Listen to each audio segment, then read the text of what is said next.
Good morning. I'm Gene Thoreau, a past commander of American Legion Post 124 and a member of the Pomeroy chapter of the Sons of the American Revolution in our Master of Ceremonies. On behalf of the city of Westfield and all the veterans, we want to thank you for coming to Westfield's Patriots Day Ceremony here at beautiful Elizabeth Parker Memorial Park. Officer of the Day today is Ron Guipo of the Vietnam Veterans of America Liberty Chapter 219. Please rise. Officer of the Day, take charge and call all units to order and remain standing through the presenting of our nation's colors and of our national anthem.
Jim Borelli, Assistant Chaplain of American Legion Post 124. Please come forward for the invocation.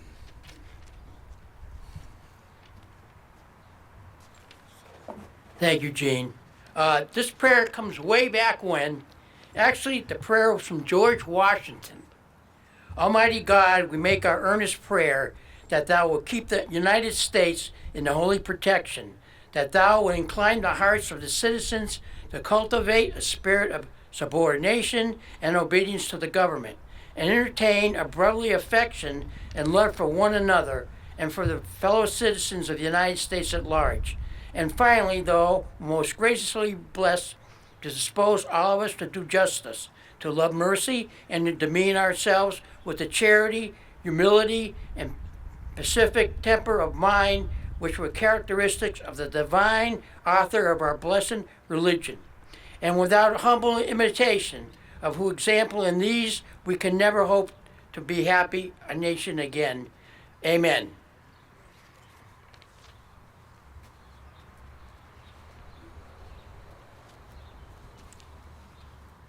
If you have a chair, please be seated. The American Revolution was an insurrection carried out by 13 of Great Britain's North American colonies that began in 1775.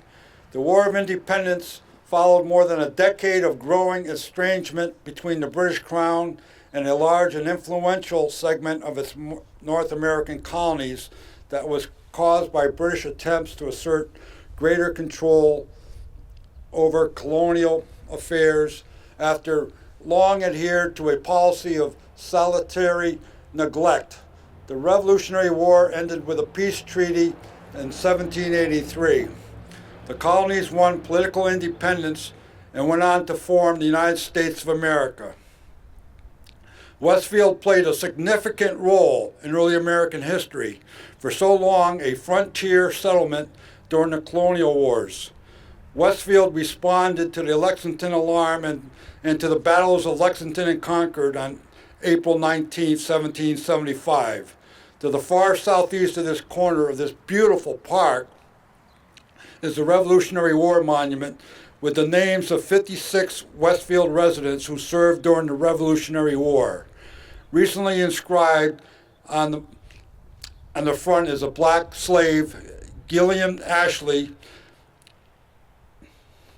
On the back of the monument are the names of the 5 citizens who gave their lives for the sake of freedom and liberty. The 5 men from Westfield who made the ultimate sacrifice for independence were Martin Dewey, July 12, 1775, Abner Dewey, September 5, 1775, killed at Roxbury, James Ashley, October 19, 1780, Jared Noble, October 19, 1780, Isaac Rogers, October 19, 1780. James Ashley, Jared Noble, and Isaac Rogers were killed at the Battle of Stone Arabia, New York. They were 3 of 30 patriots who died at that battle of Stone Arabia, New York on October 19, 1780. These 61 citizens of Westfield answered the call to fight for independence from the British Empire. We will now have a display of early American flags by members of the Pomeroy chapter of the Sons of the American Revolution and the LATIF Camp 15 of the Sons of Union Veterans of the Civil War. Sons of American Legion Squadron 124, member Nicholas Batigla will identify each early American flag.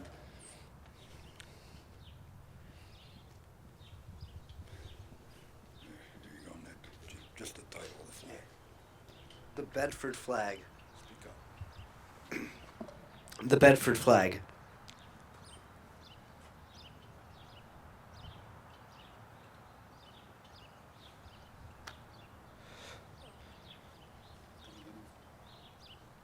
Identify the second flag. The Continental flag.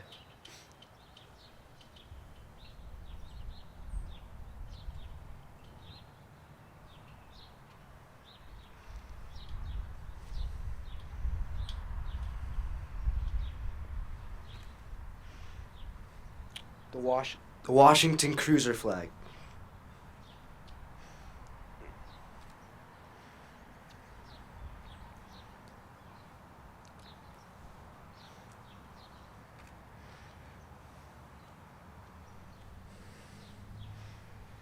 The Grand Union flag.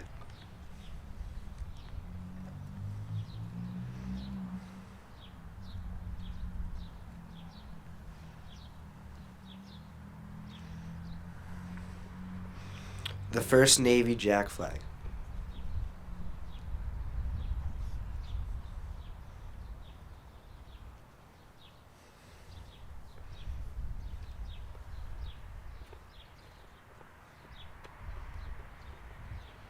The Gadsden flag.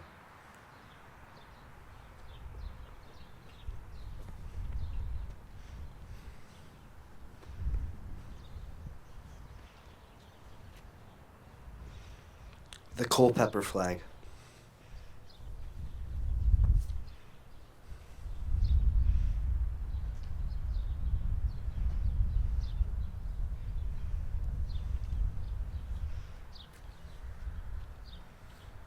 The Green Mountain Boys flag.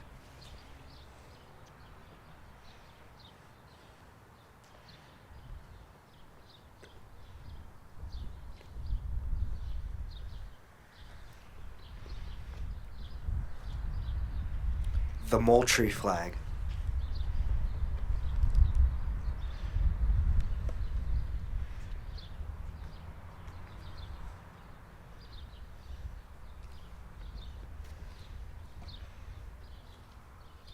The Betsy Ross flag.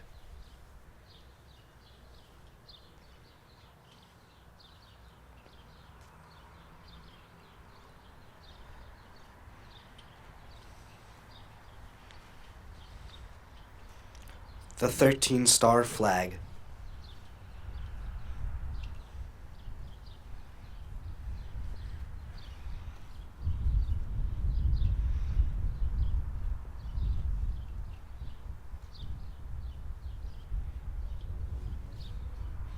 The 15 Star and 15 Stripes flag.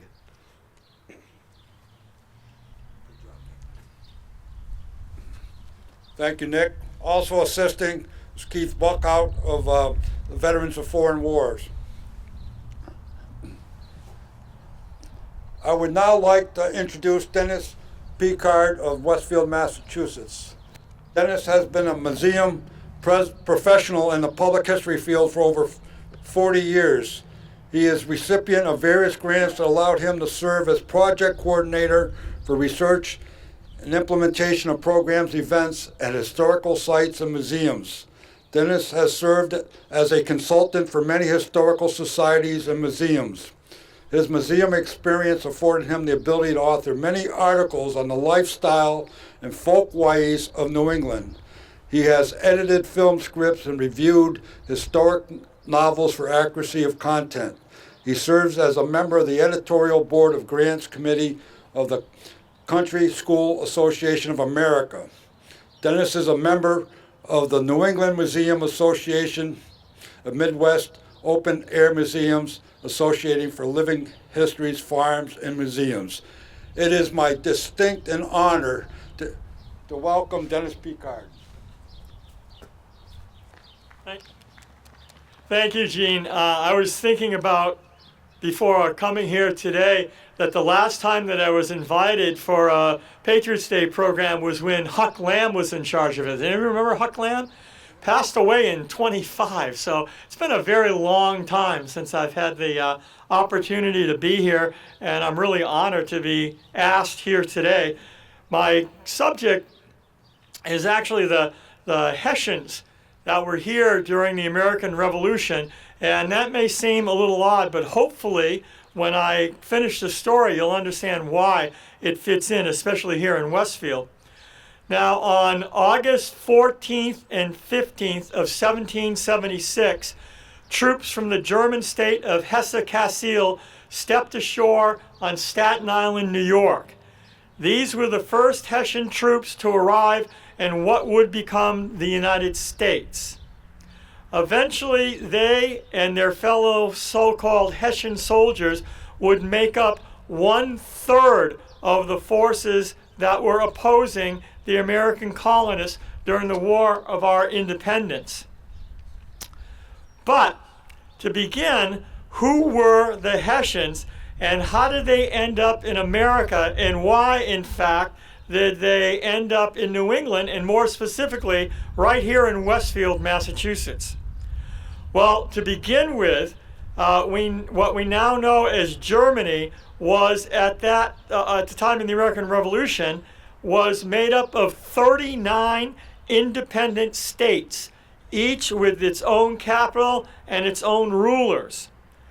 King George III, our last king, found himself in an awkward situation, and he was short of troops to be put in the field to defend all of England's interests, which included here in North America, which he thought was actually a very small part of what his interests were. So George looked towards his allies in Europe.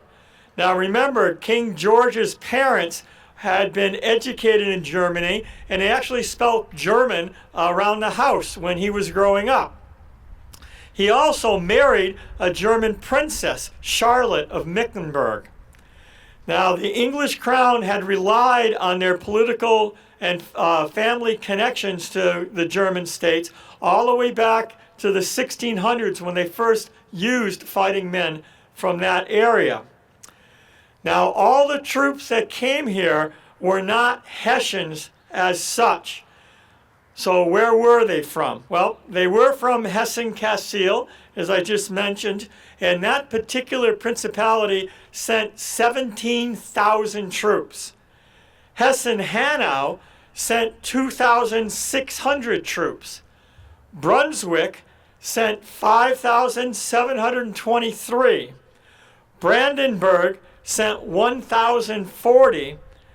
And a place that most of us probably have never heard of, Anhalt-Zerbst, sent 1,119, which might not have been the largest number, but it was 5% of their entire population was sent here to serve under King George's supervision. And the question always arises, were they mercenaries? They were not mercenaries in the true sense of the word. Each soldier that was sent here merely received his pay in rations as if he was stationed at home. So for them, it was just like they were in Berlin or almost any other community in that area. They didn't get anything extra. Who got the extra pay was their prince or their king or their ruler. He's the one that King George and Parliament paid to use his troops. So many of the Hessians were referred to as getting blood money. That's actually not true as well. The Hessians' rulers got paid extra for every Hessian that died here. So if you're a Hessian prince or a Hessian king and you send troops and they were killed in battle, not only did you get the amount of money that King George promised you, but you got extra pay. Not the men or the men's family didn't get anything extra. Since, as we know, there were no battles here in western Massachusetts or northern Connecticut, how then did the Hessians end up here? Well, on December 26, 1776, as you all know from high school, we had Washington cross the Delaware. Thanks to the Marblehead Marines, a Massachusetts group, which we can get into at another time, but he never would have been able to do it without the sailors and fishermen from Marblehead. But anyway, that was on the night after the celebration of Christmas. And Washington's idea was to attack Trenton and the barracks there and troops that were there as a matter of surprise, because the English and some of the Hessians that were there celebrated Christmas. And being good Yankees, being good Congregationalists, and other breakaway churches from the Church of England, our troops didn't celebrate Christmas. It was just another day for them. So it was a perfect time to be able to take the troops by surprise. Well, after Washington and his men crossed, they did attack with the support of, I know we just had a celebration for General Knox, well, with the support of Colonel at the time, Knox's artillery, because of the service that he provided there at Trenton. He was raised to the rank of general, but again, that's another story. But the German officers had celebrated quite hard the night before of Christmas, and they were under the weather. Some of them under the weather because of the amount of liquor that they had consumed. Now, unfortunately, a lot of stories are told that the Hessian enlisted men had imbibed as well. They had not. They were forbidden by their officers to have taken any spirits the night before. Well, it ended up after that battle that George Washington all of a sudden found himself with 900 prisoners, all being Hessians, many of which were with rifle companies or Jaeger companies, which is what I'm wearing the uniform for today. Well, remember, Washington had been at Valley Forge, and we've all heard the stories of people in their rag-covered bloody feet standing guard without uniforms, without food. He could hardly take care of his own troops, and now he had 900 Hessians to take care of. So what did they do? They sent them back to where they could be taken care of, to the state or the colony that had provided the most number of men and the most amount of financial support, and that was Massachusetts. Some of them did go to Hartford by way of Massachusetts and were sent to areas throughout the state of Connecticut to work on farms. So they were on a work release, which again took the responsibility away from Massachusetts for feeding and clothing them. It was supposed to be up to the farmers to do that. But there you have 900 prisoners that were brought in, some of which absolutely were right in this area, working on the farms and in trades. Well, the following year, on August 14th through 16th, 1777, we had the Battle of Bennington. Now, at the Battle of Bennington, that was part of a campaign by the English to come down from the north under General Burgoyne and to come up from the south from New York City, because the English still controlled the port of New York. And they would eventually meet and would cut off New England from the rest of the colonies, because New England is where all the troublemakers were. That's where everything started. And the philosophy was that if they could cut New England off, the rest of the colonies would acquiesce, and the English would be back in control. Well, on the way down from Canada, they were running out of supplies, not just for their men, but especially fodder for the horses and so forth. So they sent a group of English soldiers and Hessians, especially the Hessians, to go off into what we now know is Vermont. It was the Grants back then. It was controlled both by New York and by New Hampshire. But they went into New York, and unfortunately, they ran into a bunch of New Englanders that had been sent up there to cut off Burgoyne's army. And at the end of that particular battle, you ended up with the Massachusetts troops taking 300 dragoons and artillerists prisoner. So again, what are you going to do with them? You're going to send them back to Massachusetts so that they can be taken care of. And we know in particular of one individual, John Andrews Eysense. John Andrews Eysense was a very young man. He was only in his teens. He was a dragoon in Prince Ludwig's regiment. And he, along with 3 others, had been captured at Bennington, and they were sent to the town of West Springfield to work on the farms in West Springfield. Well, John and his 3 other fellow prisoners were out cutting hay on August 16th, 1780, when a storm blew up, and poor John was struck by lightning and killed instantly. And the reason we know his story is because the citizens of the town of West Springfield paid for his gravestone. And if you go to the Union Street Cemetery today, you can see the gravestone for John. And it stands out very strikingly because the epitaph is actually in German. And the epitaph is a quote from the book of Job.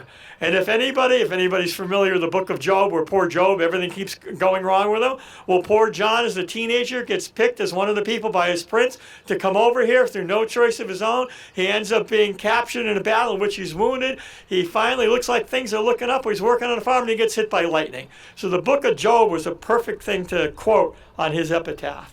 The next event that is important for us, looking at how the Hessians got here, occurred between September 19th and October 7th, 1777. And that was the Battle of Saratoga. And the American forces, both militia and Continental Line troops, were successful in defeating Burgoyne at the Battle of Saratoga. And Burgoyne made a very special arrangement. We always, as historians, have to be very careful about the way we talk about this, because they were not prisoners. He did not surrender as such. What he did is he signed a document with a group of prerequisites as to how his men were to be treated, and they became known as the Articles of Convention. And the troops that surrendered that day, or were surrendered, or were given up, if you want to look at it that way, by the generals, were known as the Convention Army. And in the Convention Army were about 1,000 English troops and 2,000 Hessians. What are you going to do with 2,000 Hessian prisoners?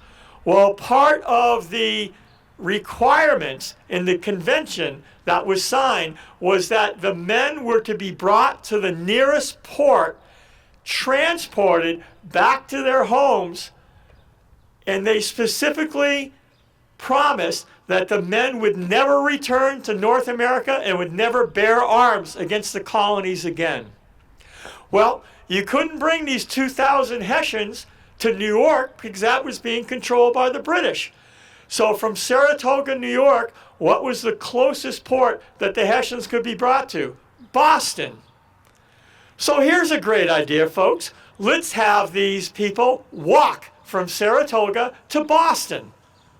Why not? And that's exactly what they did. They had these men, many of which who were wounded, walk from Saratoga to New York. They did make the arrangements in that they would go in 3 different routes. One was a northern route, which eventually went through Northampton and down through New Salem and so forth. The middle route, which is the one that came right through here, that took the same route that General Knox did, that Henry Knox did with his cannon. And the third group went down south through the town of Norfolk and so forth. And then they were going to join back together in the town of Rutland and eventually make their way to Roxbury, Massachusetts, where barracks had been built for the militia that had surrounded Boston, which we know about because, again, General Knox was bringing his cannon there. So these barracks were pretty much vacant. And, again, Massachusetts being such a big supporter of the war, they were the ones that were supposed to take care of them. Well, on their march from Saratoga to Boston, as I said, they traveled through Westfield, and they spent the night in Westfield. And as was the norm at that time, the Hessian officers stayed in taverns and stayed in people's homes, but the enlisted men slept outside. And 2 men in particular, Christian Mayer and Hennick Stable, both were sleeping in a chicken coop behind the tavern on Route 20 that you probably all drive by all the time today, and they froze to death out there overnight. And they are buried in unmarked graves in the Mechanic Street Cemetery.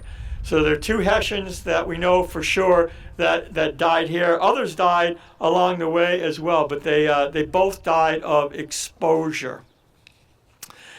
Now, they marched from here on to West Springfield, and in West Springfield, they camped on the green, and you can see Sons of the American Revolution in 1909, I believe it was, put up a monument that you can still see today of the Hessians that camped on that green. And if you visit the Day Family Museum, the Day House, you'll see a cauldron and the kitchen area in the back. The family actually hauled the cauldron out and made stews for the men that were there. So they were taken care of in West Springfield. As a matter of fact, there were more people that were there that were wounded in Saratoga that hadn't received any kind of medical treatment because of the inadequacy of supplies, that one of the Hessian surgeons or surgeon mates needed to contact local physicians, local doctors, to be able to care for people. And of course, there was a big language barrier with what they were speaking versus what their captors or their escorts were speaking. But during that time, doctors trained using Latin. So the surgeon that was in West Springfield actually wrote a note in Latin and sent it to be brought across the Connecticut River to Springfield to find a doctor in Springfield who did in fact read the note and come back over to West Springfield with supplies to treat the men that were still wounded along the route. Now, along the route, there were also people that deserted. There were people that just walked away. Many of the Hessians really felt like they did not have a dog in this fight, so to speak. They came and they saw the farms here in New England. They saw the common people and what they could make with themselves. And a lot of them were literally serfs under the control of masters over in the old German states. And they really saw this place as some place of promise for them. 2 in particular that I'll mention, I could mention many more, but John Whitty, who eventually settled in Great Barrington after deserting the line, he died at age 103, according to his gravestone. he really was in his 70s. But he was an old man, and he lied to everybody when he told stories. So he wasn't 103, but on his gravestone, it says that the monument was raised to the old German soldiers who had spent 30 years in the bloody wars of Europe. So for many, many years, the rest of his history was ignored, because during World War I and World War II, where it said he was an old German soldier, they didn't want to see that. What they forgot is that John Whitty, after deserting and moving to Great Barrington, joined the Massachusetts 3rd Continental Regiment and served the rest of the war as an American soldier. So just 2 years ago, we were able to get together with the American Legion and the Cemetery Commission there in town, and he now has a marker and a flag on his grave, because he's just as much a patriot as anybody else that served from that community. And speaking of that, let me mention Johann Becker, or as he became known here in Westfield, John Baker. John Baker was a drummer in Captain Elher's company of Brunswickers, and he deserted as they came through Westfield. And he decided he was going to stay here in Westfield, and while a citizen here, he joined the Continental Army. You don't find his name out here on the monument, but he lived the rest of his life here and died in Westfield. So here we have a Hessian who was a prisoner who had came here to fight against our freedom, that actually ended up joining us and getting our freedom. And he is buried without a marker at the Mechanic Street Cemetery, just like his fellows who had died behind the tavern. Well, in the end, what happened to all the Hessians? Well, 10% of the men that came here to serve, their enlistments ran out when they were here. And they were given the option, you want to sign up again or you want to be discharged? They said, we'll be discharged here. So they ended up staying here.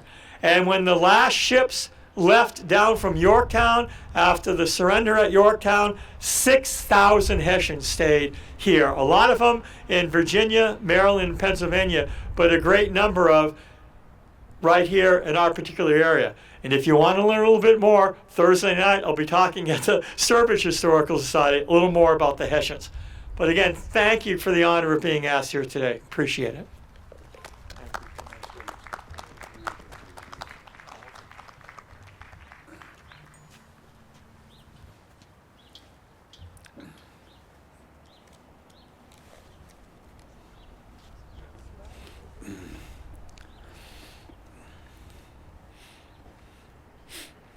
At this time, I'd like to invite Margaret Superno, Regent of the Mercy Warren Daughters of American Revolution chapter out of Springfield, to say a few words.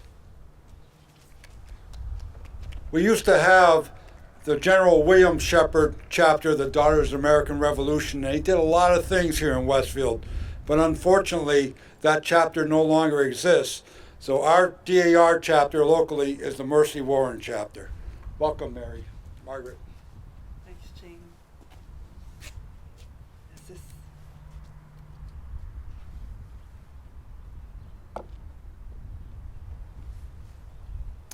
Thank you to Mr. Gene Thoreau for this opportunity to join all of you in this 250th anniversary celebration and to remember the patriots who helped found this country. It's an honor to be here on Patriots Day and bring greetings from the Mercy Warren chapter, Daughters of the American Revolution. It is fitting for the DAR to be represented at this event because each of our members is a direct descendant of an American patriot who furthered the cause of freedom during the American Revolution. The city of Westfield can claim a notable DAR member. Mrs. Sadie Barnes Knox belonged to the General William Shepherd chapter, DAR, in Westfield many years ago. In 1936, Mrs. Knox donated the land, which today is Barnes Airport, and was named in honor of her father, Vincent Barnes. When you see us around today, just ask, and we'll be happy to tell you the name of our patriot ancestor and where they were from. Thank you.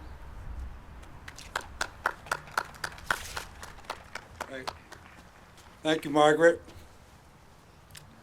At this time, It's my pleasure to introduce the mayor of the city of Westfield, Mayor Mike McCabe.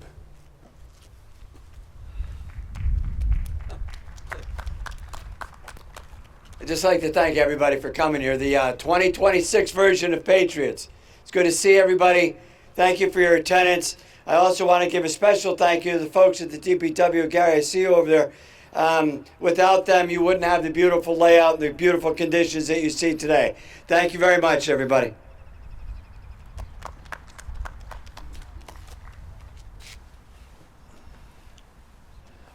I'd also like to acknowledge City Councilwoman Cindy Harris.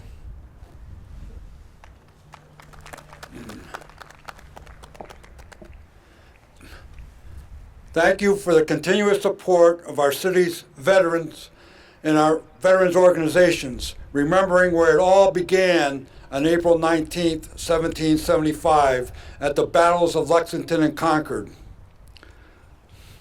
Those killed and wounded at the battles of Lexington and Concord numbered 273 British and 95 Americans. All guests, please rise. Officer Day, take charge and prepare American Legion Post 124 rifle detail.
Thanks, Steve, for taps.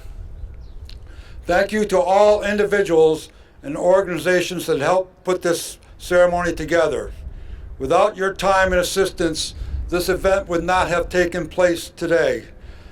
I'd like to acknowledge Andrew of the Sons of American Revolution Pomeroy chapter, who also participates in the Colonel Henry Knox Ceremonial Honor Guard, LA TIF Camp 15 of the Sons of Union Veterans Civil War, Nate's holding the camp colors, the Westfield Marine Corps League, Detachment 141, Vietnam Veterans of American Liberty Chapter 2119, Veterans of Foreign Wars, American Legion Auxiliary Unit 124, Sons of American Legion Unit 124, American Legion Riders, Westfield's Veteran Council, Westfield Fire Department, Westfield Police Department, 40 and 8. And at this time, I'd like to ask Jim Borelli to come up with the benediction.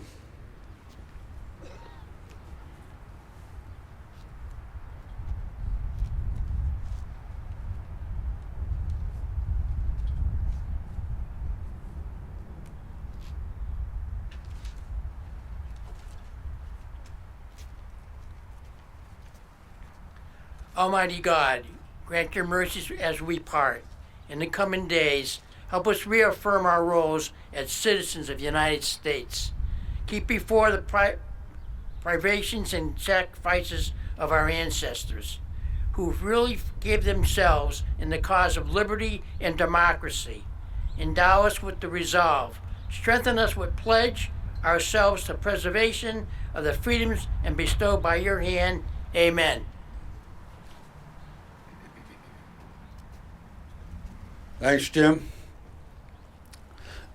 As we depart, I want to leave you with these thoughts of where it all began on April 19, 1775.